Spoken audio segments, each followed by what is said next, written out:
आज का रात्रि क्लास है 3/10/1967।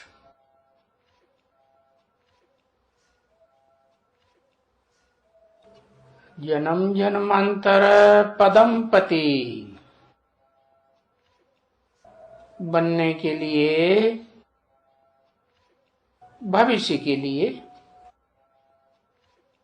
हम पुरुषार्थ कर रहे हैं। तो श्रीमत पर पुरुषार्थ कर रहे हैं ना, है? श्रीमत माने श्रेष्ठ की मत पर पुरुषार्थ कर रहे हैं।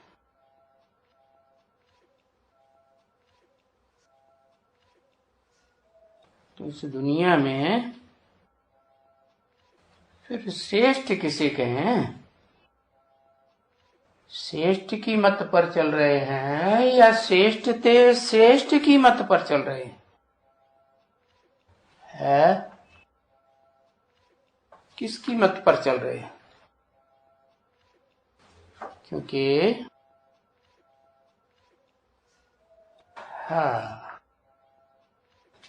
इस संसार में श्रेष्ठ तो कोई है ही नहीं। श्रेष्ठ तो तब कहें जब मनसा वाचा कर्मणा भ्रष्ट इंद्रियों की याद भी ना आए। कब कहें? हाँ, तो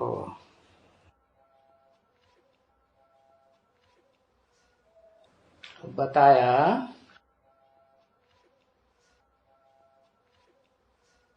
कि आत्मिक स्टेज बनेगी तब कहेंगे किसी की श्रेष्ठ मत, श्रेष्ठ बुद्धि बनी है। तो क्या 24 घंटे की आत्मिक स्थिति बन जाएगी जल्दी? है? बन जाएगी? है? अगर ये ज्ञान मिल जाए कि हम आत्मा ज्योति बिंदु हैं, भ्रुकुटी के मध्य में ज्योति बिंदु आत्मा है, तो मालूम हो जाने से ही क्या आत्मिक स्थिति में कोई टिक जाएगा? क्योंकि 63 जन्म की तो आदत पड़ी हुई है। पहले अपनी देह याद आती है, फिर संबंधियों की, जिन संबंधियों से इंद्रियों का जोग जोड़ा है तो उनकी याद आती है। जब पूछें तब बताओ ना। तो 63 जन्म की आदत एकदम छूटेगी क्या? देह को याद करने की आदत पड़ी हुई है। तो बताया कि प्रैक्टिस करनी है, हैं? और ये प्रैक्टिस करने के लिए क्या करें? है? काम धंधा करते हैं तो बुद्धि काम धंधे में जाती है। हाँ, खुश हो रहा। हाँ, और बैठ के याद करते हैं तो बाबा कहते हैं कि बैठ के याद नहीं करना है? काम करते चलते फिरते याद करने की प्रैक्टिस करनी है। अगर करना ही है बैठ के याद, तो अमृत वेला को कोई काम धंधा नहीं होता है, और उस समय वायुमंडल भी अच्छा होता है। तो अमृत बेला बैठ करके, वो भी ऐसे नहीं कि अमृत बेला 12-1 बजे के बाद अमृत बेला होता है, क्योंकि विदेशियों के अनुसार तो जो पश्चिमी देश है ना, तो वहां तो सूरज कै बजे उगता है? यहाँ के 12 बजेंगे तो वहां है अमेरिका में सूरज उगेगा। तो उनके लिए तो उनकी बुद्धि तीखी है, तीखी बुद्धि से उन्होंने ये पक्का कर लिया कि सूरज उगना कब शुरू होता है। क्या सवेरे को उगना शुरू होता है? नहीं, सूरज का उगना तो रात्रि के 12 बजे से ही उगना शुरू हो जाता है, और फिर रात्रि के 12 बजे से सुबह 6 बजे तक सूर्य ऊपर की ओर आता है या पृथ्वी के उस पार ही बना रहता है? हाँ, ऊपर की ओर आना शुरू होता है। तो कहेंगे कि वो ही अमृत वेला हुआ। तो बताया कि बहुत में बहुत करके कोई बहुत दम लगाए, प्रैक्टिस करे, तो 12-1 बजे के बाद वायुमंडल अच्छा होता है। क्योंकि जो भूत प्रेतानी आत्माएं है ना, जो अकाले मौत से शरीर छोड़ती हैं, वो मंडराती रहती है, और वो ज्यादातर विकारी आत्मा ही होती है, जो ज्यादा पाप कर्म करती हैं, कामी होती हैं, क्रोधी होती हैं, ज्यादातर लोभी होती है। तो वो आत्माएं अपनी हविस पूरी करने के लिए, पूर्व जन्म में उनकी हविस पूरी नहीं हुई और वो हविस में ही शरीर छोड़ दिया, तो वो हविस पूरी करने के लिए कोई न कोई हमें प्रवेश करते रहते हैं। इनके साथ उनका पूर्व जन्म का हिसाब किताब होगा, उन्हीं में प्रवेश करते हैं। तो फिर जिनमें प्रवेश करेंगे उनकी बुद्धि खराब कर देते हैं। तो बताया कि 12-1 बजे के बाद उन आत्माओं का थोड़ा प्रेशर कम होता है, तो उस समय अमृत वेला कहा जाएगा। सूर्योदय से पहले ही अमृत वेला कहा जाता है। और ये तो हद का अमृत वेला है। बेहद का भी अमृत वेला होगा ना। बेहद का अमृत वेला तब कहेंगे जब वो निराकार आत्माओं का बाप, निराकार ज्योति बिंदु शिव, जो कभी जन्म मरण के चक्कर में नहीं आता है, इसलिए वो सदा त्रिकालदर्शी है, कभी भी उसका ज्ञान खूटता नहीं है। तो वो इस सृष्टि पर तब ही आता है जब इस सृष्टि पर बेहद का अंधेरा बढ़े है या हद का अंधेरा बढ़े है। बेहद का इस सृष्टि पर अज्ञान अंधकार छा जाता है, तब वो इस सृष्टि पर आता है। तो उसे ही कहेंगे ना श्रेष्ठ ते श्रेष्ठ है। अब वो श्रेष्ठ ते श्रेष्ठ फिर आकर के पुरुषार्थ करने का, कराने का तरीका तो बताता है ना, जिसे कहते हैं गीता ज्ञान। ज्ञान का गीत है उसका। अब जो भी कवि होते हैं उनके गीत को सब कोई गहराई से समझ पाता है क्या? हाँ, तो बताया कि जब मैं आता हूं तो जैसे भूत प्रेतों का कोई मुकर्रर अपना नंबरवार शरीर होता है, तो ऐसे ही वो सुप्रीम सोल बाप का भी षष्टि रूपी रंगमंच पर कोई अपना मुकर्रर रथ होता है जिसमें वो परमानेंट प्रवेश करता है। और उसके अलावा और भी हैं। इसलिए शास्त्रों में ब्रह्मा के 5 मुख दिखाए हैं। 4 मुख जो हैं वो 4 दिशाओं की तरफ हैं और 1 मुख ऊपर की ओर। लेकिन जो मुख ऊपर की ओर है उसे वो पहचानता होगा क्या?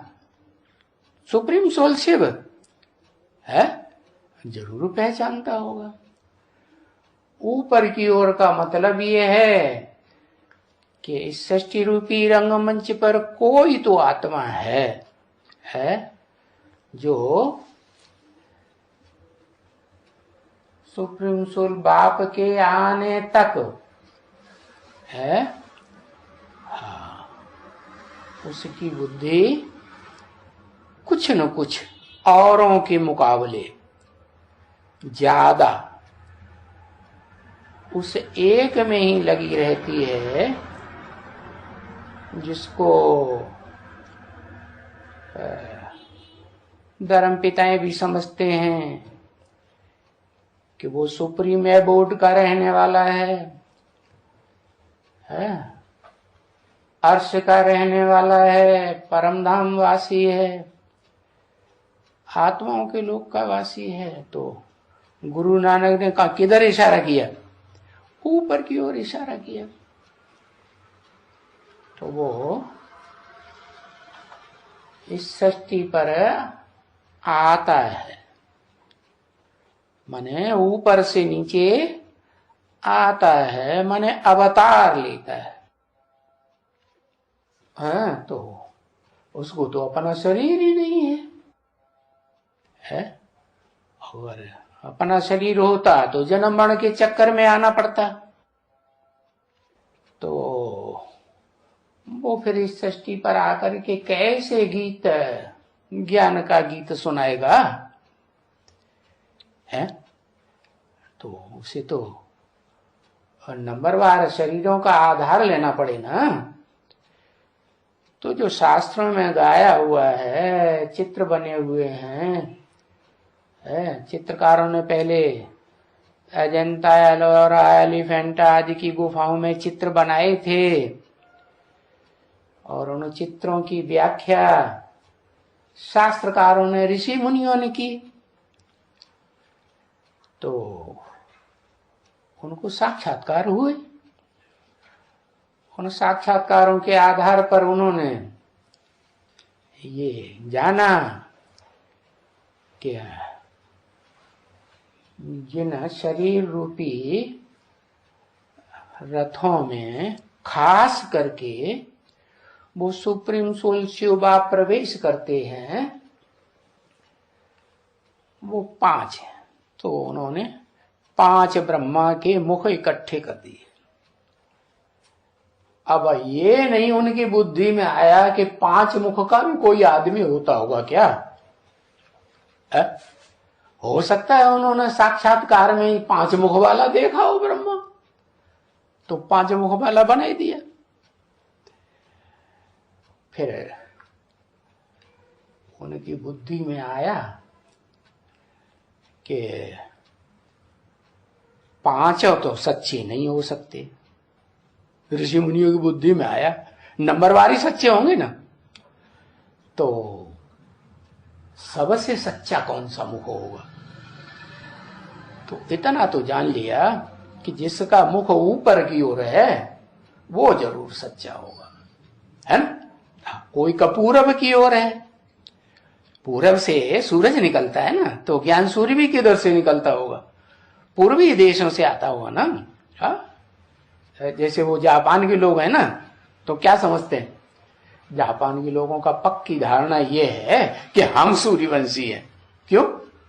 कि जो स्थूल सूर्य उगता है ना, तो सबसे पहले वो किरणें जो उत्तर पूर्व से आती है ना, वहां से सूरज पहले पहले किरणें कहाँ डालता है?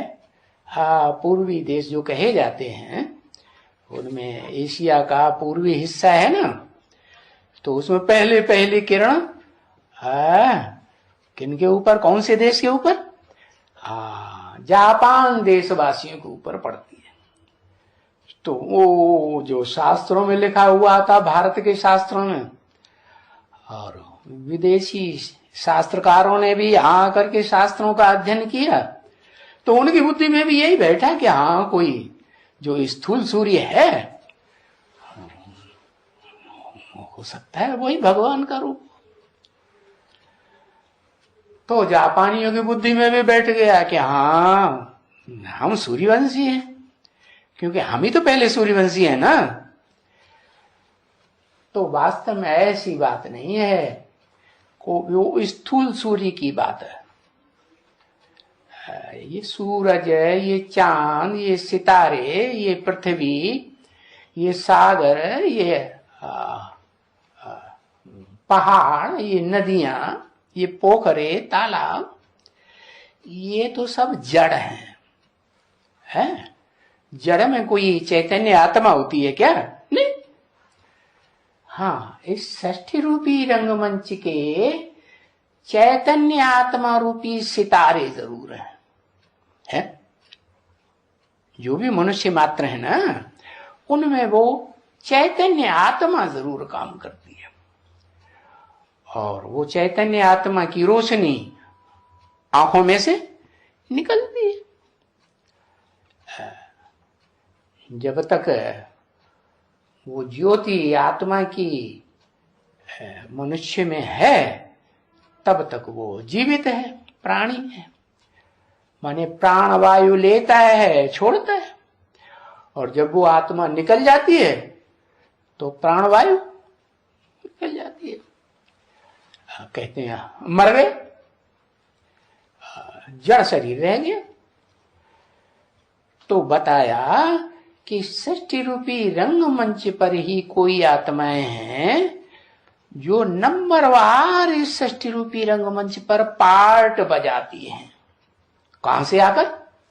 हाँ, उसी लोक से आती हैं जहां से परमपिता परमात्मा supreme soul heavenly God father इस सृष्टि पर हेवन बनाने के लिए आता है। क्योंकि यही एक सृष्टि पृथ्वी ऐसी है जहां जीव जंतु और मनुष्य रहते हैं। बाकी ऐसे नहीं है कि और जो जड़ नक्षत्र हैं, ग्रह हैं, उपग्रह हैं, उनमें कोई जीव जंतु रहते हैं, वो तो जड़ है ना, है। हो वास्तव में ये जीवन जो है वो कहाँ है? इस पृथ्वी पर है, धरणी पर है। तो धरणी भी कोई चैतन्य होगी ना, है। वो धरणी जिसमें ये क्या कहते हैं, कौन सा अंश ज्यादा है? मिट्टी, है ना। तो कहेंगे कि मिट्टी में, धरणी में, ओ मिट्टी का अंश उठा लो मुट्ठी में, तो क्या उसमें आकाश है या नहीं है? वैक्यूम है उस मिट्टी के अंदर, वैक्यूम भी है कुछ न कुछ। जल है या नहीं है? जल भी है, कुछ न कुछ नमी जरूर रहती है। और आग, अग्नि भी है, हवा भी है। तो वो पांचों जड़ तत्व जो हैं वो पृथ्वी में और पृथ्वी की जो मिट्टी है उसमें मौजूद रहते हैं, कण कण में। तो कहने का मतलब है कि इस सृष्टि रूपी रंगमंच पर भी है कोई पृथ्वी का पार्ट बजाने वाली आत्मा भी होगी या चैतन्य की नहीं होगी है? क्योंकि धरती के सितारे हैं ये, धरती का चंद्रमा है, कोई धरती का सूरज भी होगा और धरती का बड़े से बड़ा पहाड़ भी होगा। तो ऋषियों मुनियों की बुद्धि में ये बात नहीं आई कि जो हमने सूर्य की इतनी महिमा की है वेदों में, क्योंकि पुराने तो वेद ही हुए ना, तो वो सूर्य कोई हमारी तरह चैतन्य होगा है? उन्होंने समझा वो ही सूर्य होगा जो चैतन्य बन के आता होगा। तो ये तो बात पक्की हो गई कि ये ग्रह, उपग्रह, नक्षत्र, पृथ्वी, सितारे और ये चांद, ये सब जो रोशनी ले रहे हैं किससे ले रहे हैं? वो जो जड़ रोशनी है किससे ले रहे हैं? सूर्य से ले रहे हैं ना। तो इस सृष्टि पर भी जो ज्ञान की रोशनी देने वाला कोई जरूर चैतन्य मनुष्य होगा।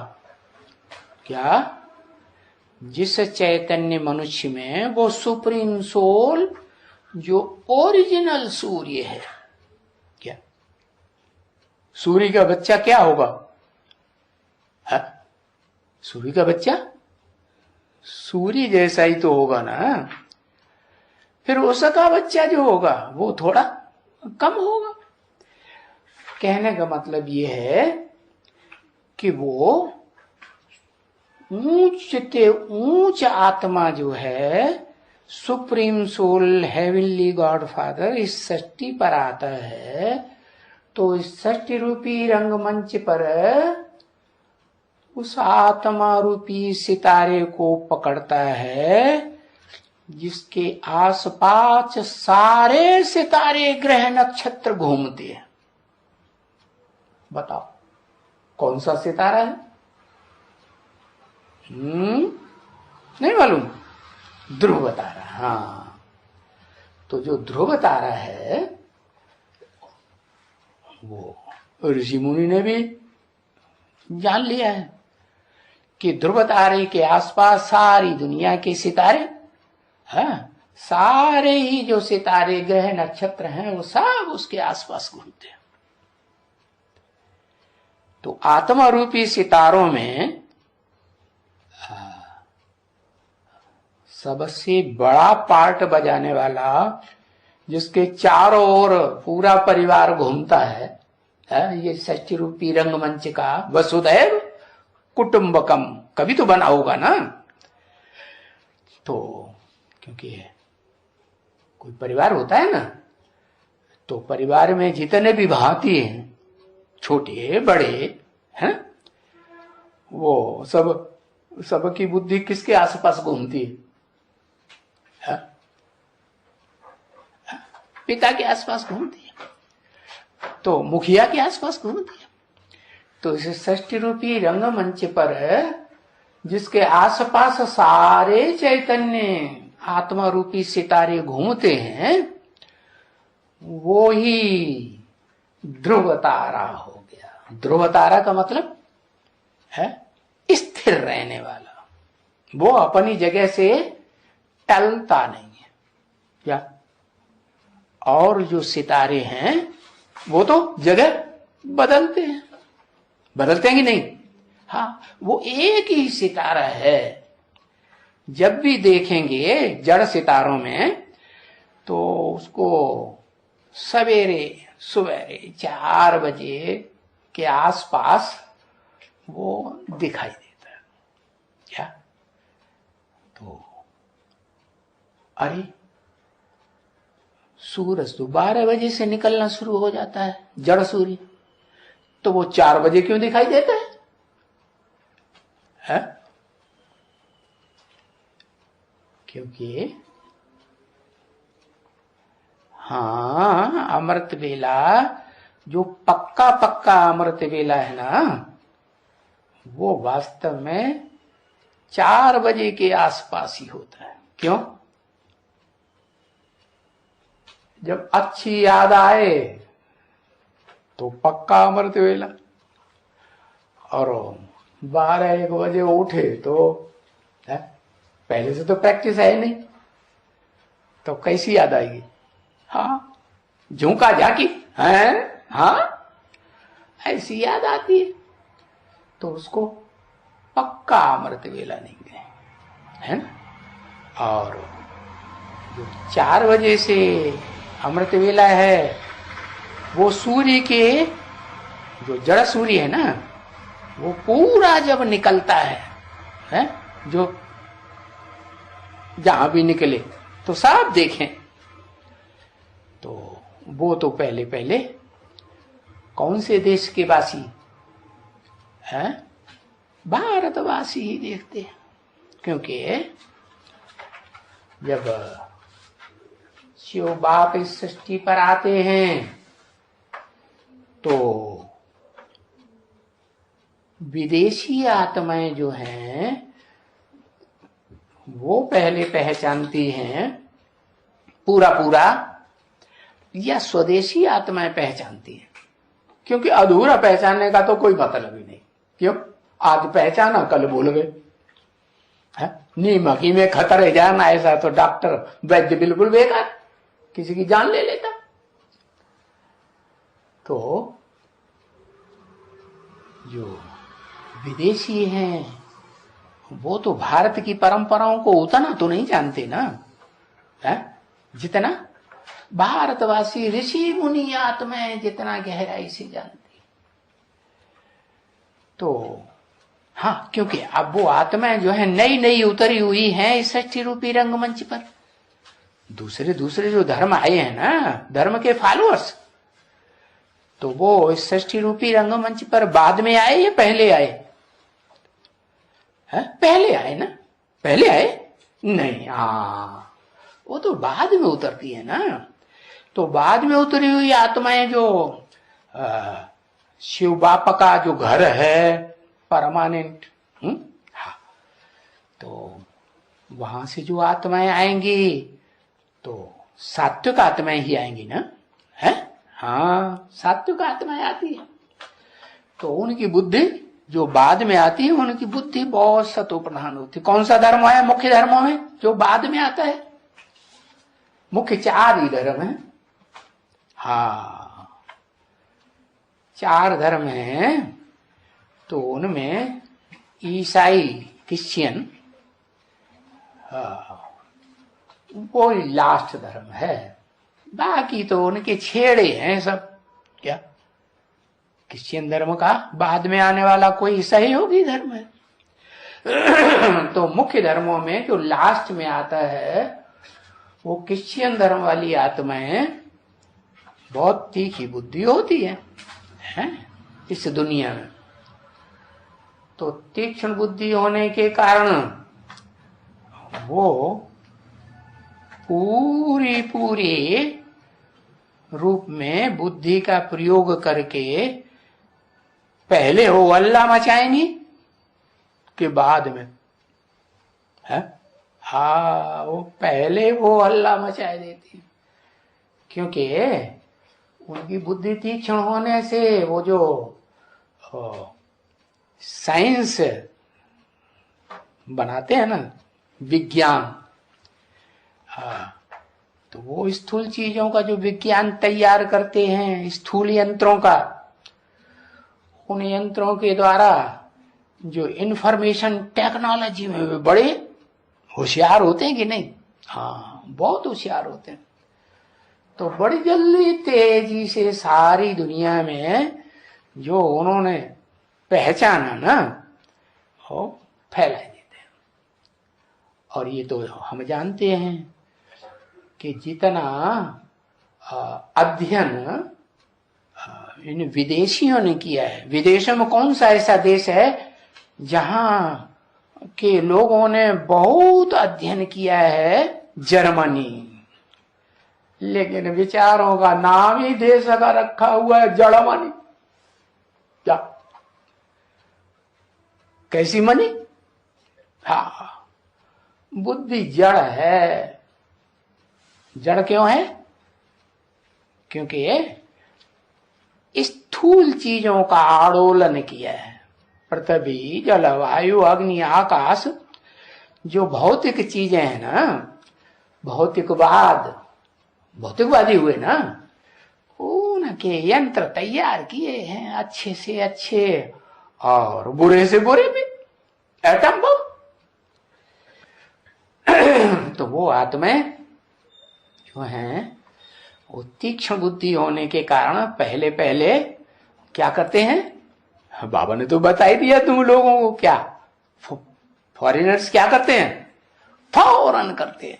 थोड़ा सा बुद्धि में आया, ये फटाक से दौड़ पड़े। ये नहीं पता है कि जिसको हम कहते हैं कि आया है, वो आया है, वो कितना गहरा पुरुषार्थ बताने वाला है वो नहीं समझते। बस फौरन दौड़ लगाए देते हैं और चारों तरफ आवाज दुनिया में फैलाए देते हैं कि क्या भगवान इस सृष्टि पर आ गया। और वो जो भगवान आ गया है, हेवनली गॉड फादर, जरूर हेवन रचने के लिए आया है। तो पहले पहले तो बड़े जोर शोर से चलते हैं, नहीं चलेंगे? है भारतवासियों के मुकाबले जोर शोर से चलेंगे ना, क्योंकि भारतवासी क्यों देर में चलते हैं? शास्त्र तो सारे भारतवासियों ने लिखे हैं ऋषि मुनियों के रूप में, वो क्यों ढीले पड़ते हैं? क्योंकि एक तो उनकी बुद्धि, आत्मा जो है वो ज्यादा सुख, ज्यादा जन्म के भोगते भोगते तमो प्रधान बन गई। और दूसरे क्या है, ऋषियों मुनियों के जो लिखे हुए शास्त्र हैं ना, वही दाढ़ी मूछ वाले ऋषि मुनि विकारी मनुष्य होते हैं ना। हाँ, तो उनकी विकारी बुद्धि से लिखे हुए जो शास्त्र हैं उनके ऊपर बड़ी श्रद्धा बैठी हुई है भारतवासियों को, बैठी कि नहीं? हाँ, तो वो उनके वो बहकावे में जल्दी, जो विदेशी है ना, उनके कहते हैं ये तो हमको बहकाए रहे हैं, भगवान आया है। भगवान अरे हजारों लाखों साल पड़े हैं, अभी तो कलयुग ही 40,000 वर्ष साल तो लिखा हुआ है, पड़ा हुआ है, तो अभी कहां से भगवान आ जाए? तो सोते रहते हैं। क्या भारतवासी कुंभकर्ण सोते रहते हैं और वो चारों तरफ आवाज कर देते हैं। तो फिर उनको प्राप्ति होगी कि नहीं होगी? है नहीं होगी? हाँ, वो अपनी प्राप्ति का हिस्सा तो बना ही लेते हैं। लेकिन उलफुलाहट में आकर के वो जल्दी से काम करते हैं ना। क्यों? एक कहावत है, क्या? जल्दी का काम शैतान का। तो यही शैतानी हो जाती उनके द्वारा। क्या कि पूरा समझते हैं नहीं है, बुद्धि जो है उतनी तो शार्प नहीं है उन आत्माओं की। कितनी? जितनी ऋषि मुनि आत्माओं की पहले जन्म शार्प बुद्धि थी, पहले जन्म में ऋषि मुनि वाली आत्माएं हैं जिन्होंने शास्त्र लिखे हैं। क्योंकि वो ऋषि मुनि की आत्माएं जो हैं वो द्वापर के आदि में ऋषि मुनि होते हैं ना, है? आज से 2500 वर्ष के अंदर ऋषि मुनि हुए हैं जिन्होंने शास्त्र लिखे। परंतु ये बात विदेशियों ने पहचानी कि 2500 वर्ष के अंदर ऋषि मुनियों ने शास्त्र लिखे गए। और ऋषि मुनि वाली आत्माओं ने जिन्होंने शास्त्र लिखे, उन्होंने शास्त्रों में क्या लिख दिया? हाँ, कि वो ऋषि मुनि हजारों साल पहले हुए हैं। हाँ, ऐसे लिख दिए। तो ऐसी बातें लिख दी हैं। हरिश्चंद्र सतयुग के आदि में हुए है, ऐसे वो हुए, ऐसे ये हुए, तो अपना अपना टाइम के बारे में किसी को पता ही नहीं है कि जो हेवनली गॉडफादर है, सुप्रीम सोल इस सृष्टि पर कब आता है, ये पक्का किसी को पता नहीं। तो न पता होने के कारण सब अंधेरे में है। भारतवासी सबसे जास्ती कुंभकर्ण नींद में, तो वो तो अंधश्रद्धा की नींद में सो रहे हैं। और विदेशी आत्माएं जो हैं वो पुरुषार्थ तो पहले करेंगे कि बाद में करेंगे? हाँ, तो वो दौड़ धूप करके और लहर फैला देते हैं दुनिया में। तो पता है दुनिया का कौन सा शहर है जो विदेशियों का मुख्य शहर माना जाता है? हाँ, अब तुम्हें तो मालूम है कि बाबा ने तो बता ही दिया क्या कि लंदन नाम क्यों पड़ा। उन्होंने ज्ञान का सबसे जास्ती, जब भगवान इस सृष्टि पर आया था, उन्होंने पहचाना ना, हो अल्लाह मचाया, तो उन्होंने ज्ञान का लेन देन शुरुआत में सबसे जास्ती किया कि नहीं? हाँ, तो अब बाद में उन्हें पता चलता है कि ये क्रिश्चियन धर्म तो बाद में आता है। क्योंकि भगवान बाप सुप्रीम सोल आते हैं तो जो भारतवासी ओरिजिनल वो आत्माएं हैं, ऋषियों मुनियों वाली ही समझो, है जो सृष्टि के आदि में थी, सतयुग के आदि में भी थी, और उनमें से कुछ आत्माएं ऐसी भी थी जिनके शरीर जब जलमयी हुई थी सृष्टि पर एटम बमों आदि के फटनों से, कई कारणों से, तो वो आत्माएं इस सृष्टि में जलमयी के बाद जब बहुत ठंडी पड़ गई, तो सारी पृथ्वी पर बर्फ जम गई, तो उसमें दब गई थी, शरीर दब गए थे। अब शरीर जो दब जाते हैं वो तो ज्यों के त्यों सुरक्षित रहते हैं कि नहीं है, कि सड़ जाते हैं? हाँ, सड़ सकते तो नहीं है। बाकी उनकी आत्मा जो है, क्या सतयुग रूपी पहला सीन शुरू होने से पहले ही उनकी आत्मा शरीर त्याग करके अपनी इच्छा से और कहाँ की वासी हो जाती है? आत्मलोक की वासी हो जाती है।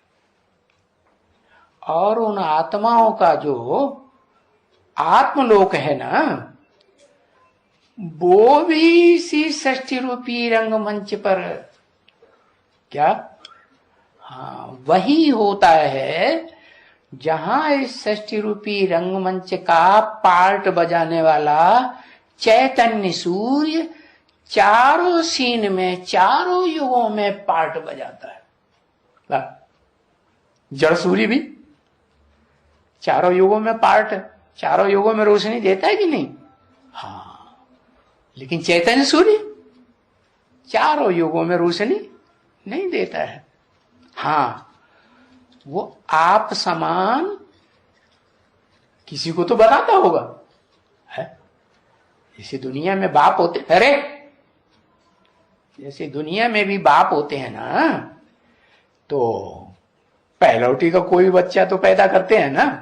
हाँ, लंबे समय की जो पावर है, सत्व है उनके अंदर, वो इकट्ठा होता है सालों साल का, और उससे बच्चा पैदा होता है? तो ऐसे ही वो तो जड़ सत्व है।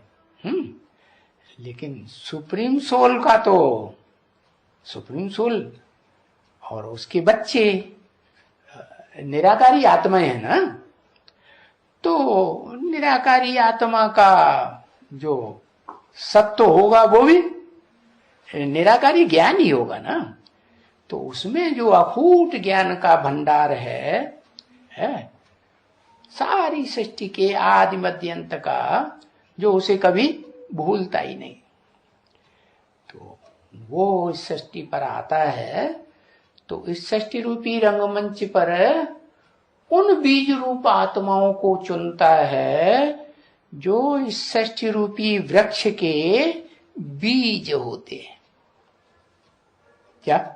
इसीलिए शास्त्रों में ये अनुभव हुआ है ऋषियों को कि जब जलमयी हो गई तो जो सच्चाई का व्रत लेने वाला कोई सत्य व्रत नाम का अव्वल नंबर, जिसके नाम दिया है सत्यनारायण या सत्य हरिश्चंद्र, तो कोई हुआ और उसने कोई कठबुद्धि नाव का सहारा लिया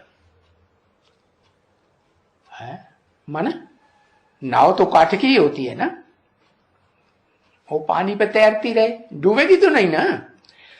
तो वो स्थूल नाव की बात नहीं है, ये तो उस आत्मा की बात है जो इस सृष्टि रूपी रंगमंच पर है पृथ्वी के रूप में चैतन्य पार्टधारी है।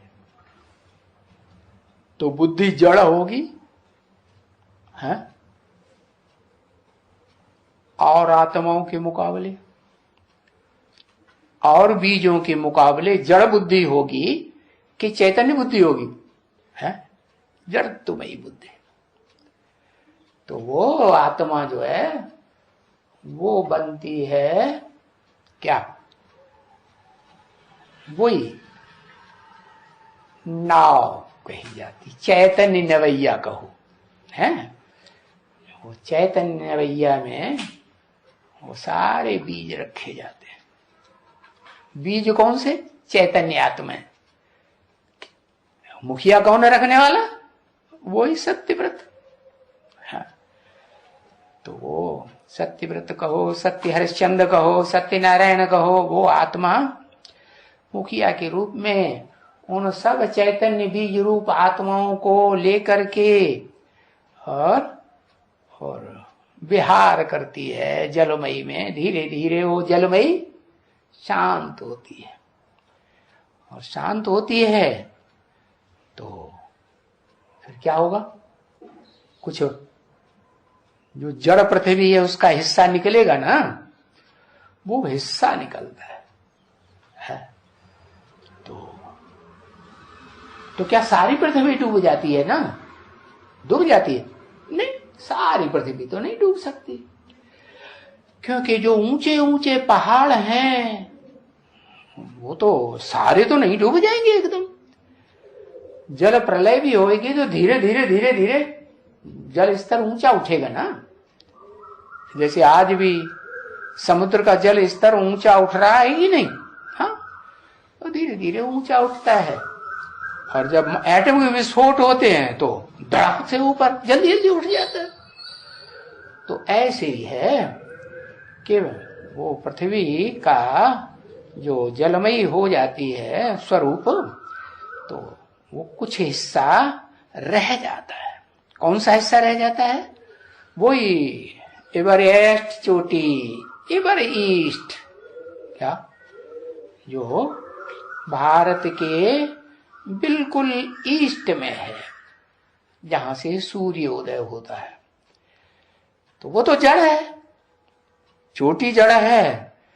तो उसकी मानिंद उसका उदाहरण चैतन्य में कोई चैतन्य हो चोटी भी होगी, तो वो है ब्राह्मण चोटी।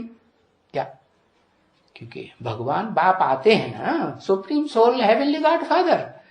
तो वो इस सृष्टि पर जिन 4-5 मनुष्य आत्माओं को चुनते हैं, कुछ ज्यादा ही सच्ची होंगी ना, तो उन सच्ची सच्ची आत्माओं को आधार बना करके उनमें जो नंबर 1 आत्मा है उसको कहा जाता है ब्राह्मण चोटी।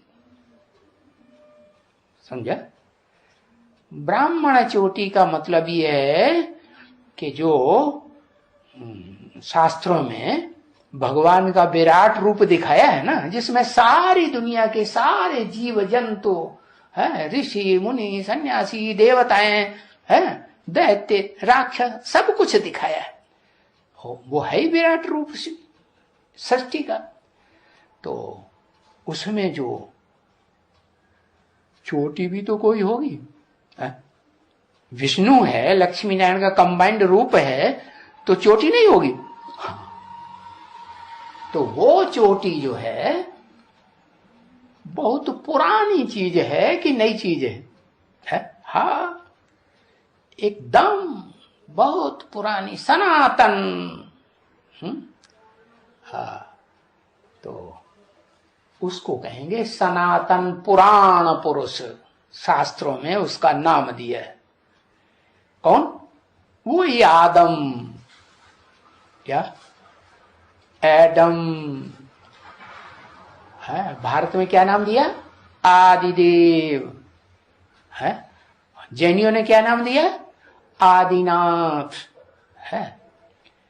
तो वो आत्मा इस षष्ठी रूपी रंगमंच पर सदा काल, जैसे एवरेस्ट चोटी है, सब डूब जाते हैं, वो बची रहती है, वैसे वो एक ही आत्मा है जो इस षष्ठी रूपी रंगमंच पर जब जल प्रलय होती है तो वो शरीर से भी, 5 तत्वों का जो संघात शरीर है ना, उससे भी और आत्मा से भी क्या रहती है कि वो भी खत्म हो जाती।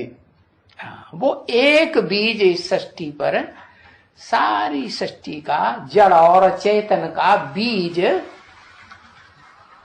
मुकर्रर रूप से इस सृष्टि पर सदा काल रहता है। इसलिए उन्होंने शास्त्रों में ये लिख दिया है क्या, कि इस सृष्टि रूपी रंगमंच पर कौन सी ऐसी आत्मा है जिसकी कभी मृत्यु ही नहीं होती, जो कभी जन्म ही नहीं लेता है। उस समय की बात, ऐसे थोड़े ही कि वो जन्म जन्मांतर चारों सीन में जन्म मरण के चक्कर में नहीं आता है, लेकिन वो उनकी बुद्धि में उस समय की बात ऐसी भरी हुई है, ऋषि मुनियों की बुद्धि में, कि वो एक ही है जिसको किसी ने मरते हुए प्रलय काल में, उसको किसी ने मरते हुए नहीं देखा। औरों को मरते हुए देखा, डूब रहे हैं, उतर आए रहे हैं, खत्म हो रहे हैं, हाँ, वो नहीं। तो वो उसी ब्राह्मण चोटी में, क्योंकि ब्राह्मण नाम दिया है शास्त्रों में, तो ब्राह्मण किसे कहा जाता है? हाँ, शिव की औलाद को शैव कहा जाता है, जो शिव के ज्यादा फॉलो करने वाले होते हैं।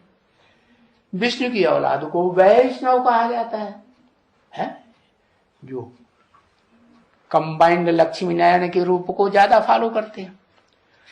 और ब्रह्मा के फॉलोअर को क्या कहा जाएगा? ब्राह्मण कहा जाएगा। एक मात्रा बढ़ती है ना, तो वो कोई तो पहला ब्राह्मण होगा। ऐसे तो सुप्रीम सोल बाप इस सृष्टि पर आते हैं तो सारी दुनिया को नंबरवार ब्राह्मण बनाते हैं, या कोई मनुष्य मात्र को छोड़ देते हैं? नहीं, जो भी मनुष्य मात्र इस सृष्टि के हैं सबकी सदगति करने के लक्ष्य से आते हैं। क्या? लेकिन पहले एक की सदगति होगी कि सबकी होगी? किसकी होगी? पहले एक की सदगति। तो जिस वो चोटी में पहले पहले प्रवेश करते हैं, हाँ, वो ब्राह्मण चोटी नाम पड़ता है। कैसे ब्राह्मण चोटी नाम पड़ता? ब्रह्मा तो है ही नहीं, है नहीं। इस सृष्टि रूपी रंगमंच पर वो धरणी भी तो जो चोटी के रूप में दिखाई गई है वो होती है ना, नहीं होती? हाँ, वो धरणी का सबसे ऊपर का हिस्सा है ना, नहीं है? है। तो वो चोटी भी है, स्थूल चीज जड़ भी है?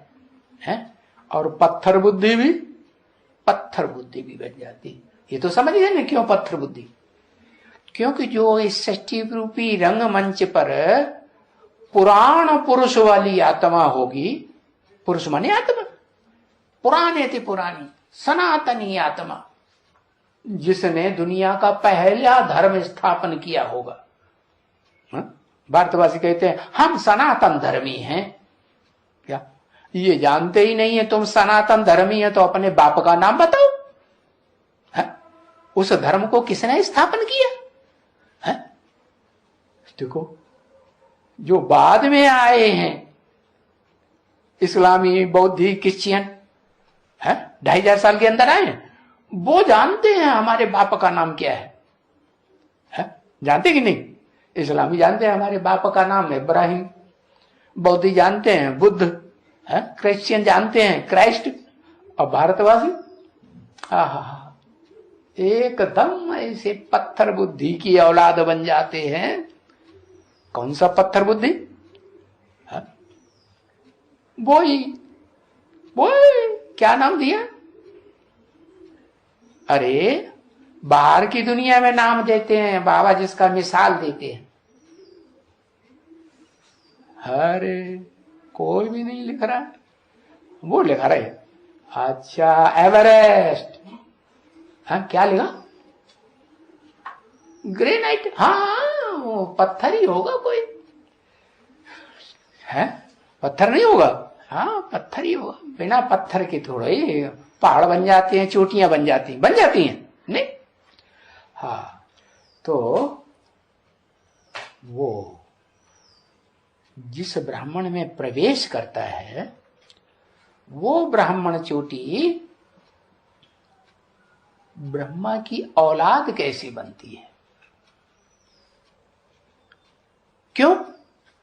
क्योंकि ब्रह्मा की औलाद बनने के लिए तो ब्राह्मण बनने के लिए क्या चाहिए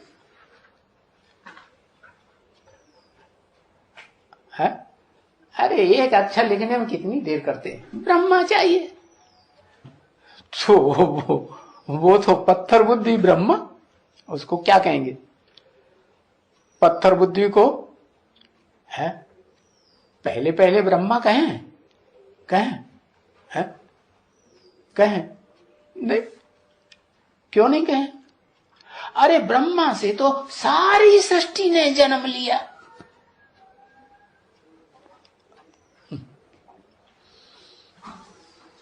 अगर कहें कि शास्त्रों में लिखा है परम ब्रह्म है, लिखते तो हैं गुरु ब्रह्मा गुरु विष्णु गुरुर्देवो महेश्वर, गुरु साक्षात परम ब्रह्म तस्मै श्री गुरुवे नमः।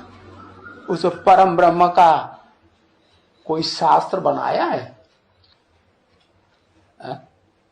बनाया? उसका कोई स्वरूप दिखाया है? नहीं। करने से क्या समझ में आएगा? पढ़े लिखे आदमी गूंगे हो तो क्या?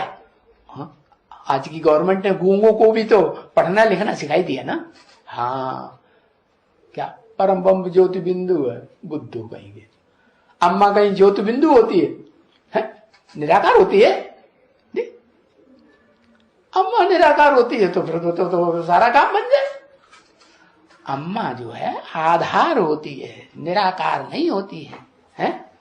जैसे ये पैड है?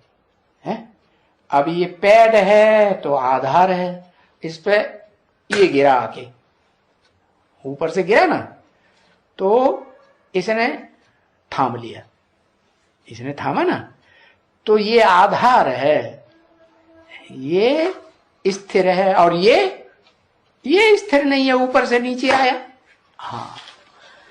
तो जो स्थिरियम है वो है पृथ्वी। स्थिरियम का मतलब क्या है? भले जलमयी हो जाती है तो भी जलमयी के अंदर कहीं तो पृथ्वी होगी ना। ऊपर जल होगा, अंदर पृथ्वी होगी। है ना। हाँ, ये जो समंदर है ना, सागर, सागर तो पिता है और पृथ्वी माता है। धरणी को माता कहते हैं ना। तो माता पिता में इतनी ताकत होगी कि नहीं? इतना विशाल पिता होगा, ज्यादा विशाल। जैसे पांडवों को कैसा दिखाते हैं, बड़ा दिखाते हैं ना, तो ऐसे नहीं कोई उनकी आत्मा बड़ी होती, ताकत ताकत दिखाई है। तो ऐसे ही ये देखने में समंदर जो है बड़ा दिखाई पड़ता है और पृथ्वी तो छोटी है।